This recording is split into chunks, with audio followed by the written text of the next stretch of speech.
31 अक्टूबर 1984 की यह कहानी है उस दिन की जब forward prime minister Shrimati Indira Gandhi को उन्हीं के घर में उन्हीं के दो बॉडीगार्ड्स ने 33 गोलियां मारकर छलनी कर दिया। श्रीमती इंदिरा गांधी अपने रेजिडेंस पर थी जिससे एक सफदरजंग रोड बोला जाता था और यह उनका ऑफिस था। 31 अक्टूबर 1984 का दिन और प्रधानमंत्री निवास में आज सुबह की शुरुआत किसी और दिन की तरह ही हुई। फर्क सिर्फ इतना है कि आज एक बहुत बड़े पेड़ को गिराने की साजिश कई महीनों से चल रही थी। इस साजिश को अंजाम देने वाले भी कोई और नहीं, देश की पहली महिला प्रधानमंत्री इंदिरा गांधी के फेवरेट बॉडीगार्ड्स में से ही हैं, बीएन सिंह और सतवंत सिंह। बीएन सिंह जो कि पिछले 10 सालों से पीएम के स्पेशल सिक्योरिटी गार्ड्स में से एक था, फेवरेट भी था, इसलिए पिछले 10 सालों में पीएम के साथ कई विदेशी दौरों पर पर्सनल सिक्योरिटी गार्ड गया था। और दूसरा यह 22 साल का सतवंत जो कि पीएम सिक्योरिटी में अभी पिछले 5 महीने से था। आज सुबह पीएम साहिबा रोज की तरह जल्दी उठ गई और आज उनका एक आयरिश टीवी के जर्नलिस्ट और एक्टर पीटर के साथ डॉक्यूमेंट्री के लिए इंटरव्यू फिक्स था। इंटरव्यू सुबह 9:30 बजे फिक्स किया गया है जो कि लगभग 1 घंटे चलना है। इंटरव्यू प्रधानमंत्री आवास से नजदीक अकबर रोड में होने वाला है। एक अकबर रोड जो कि इंदिरा गांधी का ऑफिस हुआ करता था, जो कि उनके आवास से एक बिना गेट वाले रास्ते से जुड़ा हुआ था। इंदिरा गांधी ने इंटरव्यू के लिए आज के दिन नारंगी कलर की साड़ी पहनी है और घर से तैयार होकर सुबह 9:20 पर वो इंटरव्यू के लिए ऑफिस की ओर लंबे कदमों से चल पड़ी है। गोलियां चलने से कुछ समय पहले इस वक्त उनके साथ कुछ लोग और चल रहे हैं। उनके अपने पर्सनल सेक्रेटरी आर के Dhawan, personal security officer Rameshwar Dayal, पुश्तैनी नौकर नाथुराम और उनको धूप से बचाने के लिए छतरी पकड़ के चलते हुए constable Narayan Singh.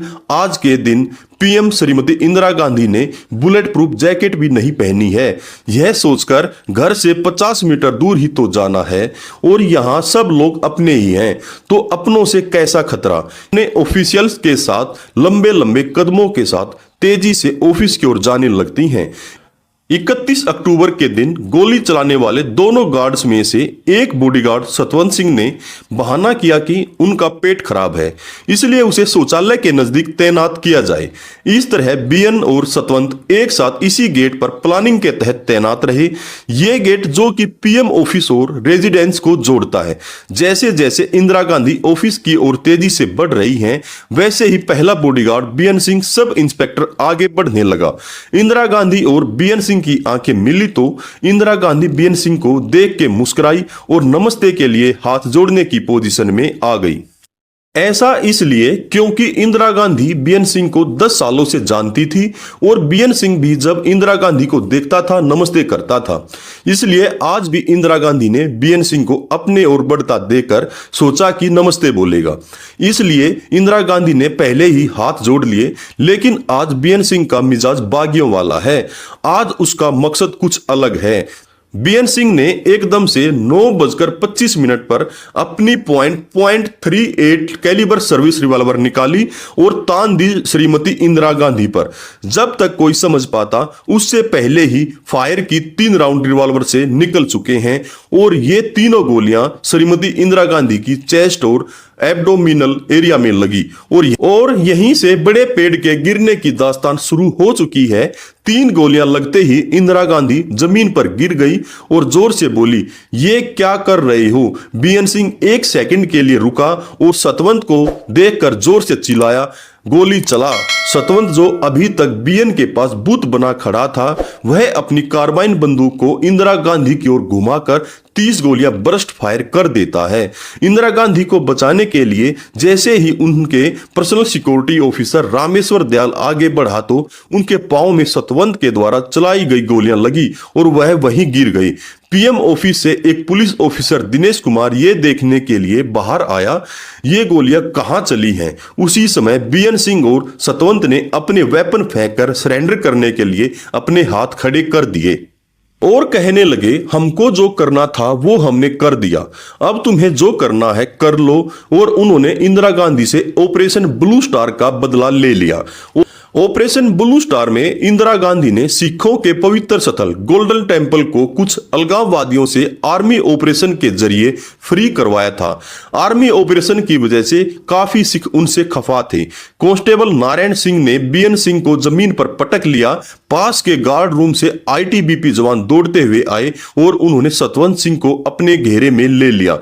Total 33 fire किए गए, इनमें से 30 गोलियां इंदिरा गांधी को लगी और काफी गोलियां शरीर को चीर कर निकल गई।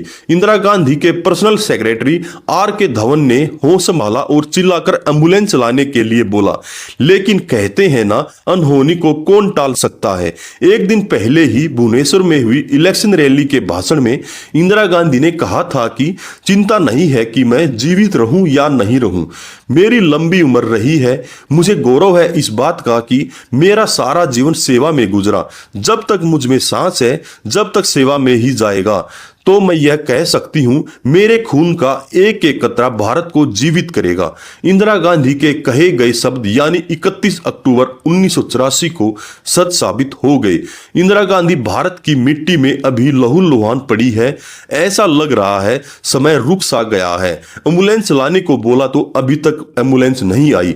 पीएम हाउस में हर समय एक एम्बुलेंस खड़ी रहती है, लेकिन आज के दिन उसका ड्राइवर ड्यूटी पर मौजूद नहीं है। यही सबसे पहले संकेत हैं इंदिरा गांधी के लिए बहुत ही मुश्किल भरे होने वाले हैं आने वाले घंटे।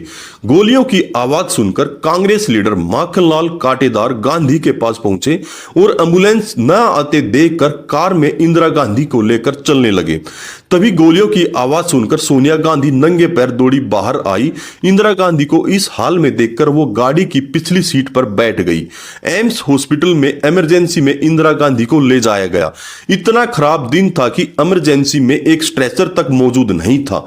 जब इंदिरा गांधी को डॉक्टरों ने इस हालत में देखा तो डॉक्टर घबरा गए। तुरंत सीनियर डॉक्टर्स को इन्फॉर्म किया गया। जब सीनियर डॉक्टर ने देखा इंदिरा गांधी की नाड़ियों में कोई धड़कन नहीं मिल रही है, पुतलियां भी फैली हुई हैं, जो संकेत है कि उनके दिमाग को बहुत ही ज्यादा चोट पहुंची है। फिर बेस्ट 20 डॉक्टर की टीम ने जी तोड़ मेहनत की। 88 बोतल ओ नेगेटिव ब्लड भी चढ़ाया गया। 7 गोलियां इंदिरा गांधी के शरीर से निकाली गई। ब्लड फ्लो को भी रोका गया। इंदिरा गांधी के सर्वाइकल चांस ना होने के बराबर लग रहे थे। ऑपरेशन थिएटर के बाहर सोनिया गांधी का रो रो कर बुरा हाल था। एम्स हॉस्पिटल के डॉक्टर इंदिरा गांधी को बचा नहीं पाए। दिल्ली में एक तरफ तो दंगे चल रहे थे, दूसरी ओर देश की पहली महिला प्रधानमंत्री की अंतिम विदाई का कार्यक्रम चल रहा था। इंदिरा गांधी को सम्मान के साथ दिल्ली के शक्ति स्थल में उनके बेटे राजीव गांधी ने मुखाग्नि दी। हमारे देश की आयरन लेडी की डेथ हो गई थी। देश की पहली महिला प्रधानमंत्री भारत मां की गोद में सो गई थी। दोस्तों, अगर आप सभी को हमारी क्राइम की ये स्टोरी अच्छी लगे तो लाइक, शेयर और सब्सक्राइब जरूर करें। नमस्कार, धन्यवाद, जय हिंद, जय भारत।